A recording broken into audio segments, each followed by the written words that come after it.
Hello, I'm just going to demonstrate something I've been kind of working my way up toward for a while, which is a Launchpad guitar.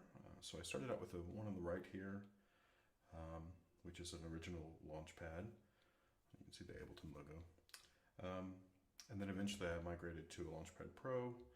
I've used them in combination to make a total of 19 frets, but now that I have two Launchpad Pros, I have hooked them all three up together, and then a couple months ago I added the ability to change, basically add a capo, so that I could tune this second Launchpad 11 stops higher, well, sorry, 9, 10, oh yeah, 11 stops higher, so that it would line up.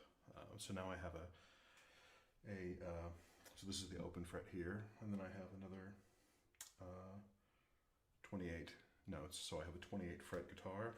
The instrument that I'm using doesn't actually go that high, but I can still give you an idea. So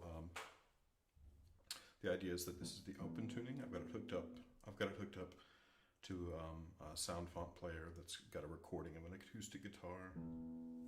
So the idea is that I can look at tablature and play, for example, an A chord,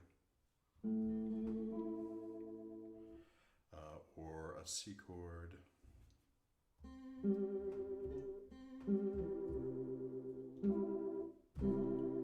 and then once I've got my hands in position, I can choose how to kind of roll it to make it sound like a chord.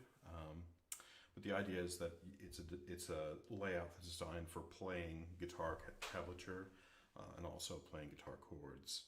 So if you're trying to puzzle out different chord variations or figure out what things work up the neck, you have kind of a larger thing.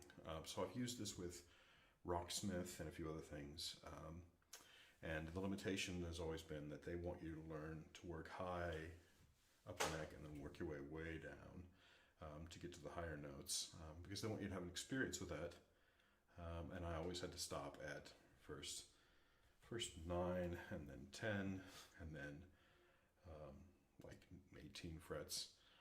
This is basically 28 frets, which is as high as they go. They go to about 23, 24.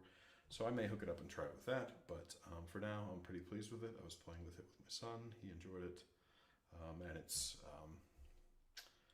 interesting to see. It's not a lot like a guitar in that the frets don't get smaller as you go up, and then the keys are of course much bigger, and then you can do things that you never could do on a guitar, like hit two notes on the same string. I didn't choose to edit that out in software, but it's still pretty fun for what it is. You can do, ooh, sorry, yeah, so you can end up doing chords that would be very difficult to do, like your B would be a bar chord, but because I'm just playing these notes, I can actually just hold my fingers. And that's what you'll notice about this, is that usually it's a two-hand technique instead of one-hand technique, which is another thing that's a little different. But the speed at which you can play notes, at least for me at my level, is much better with this. And the chords, kind of 50-50 right now. But I still learned a lot about the guitar making it, and it's been a lot of fun dusting it off. Anyway, hope you enjoyed it. Bye.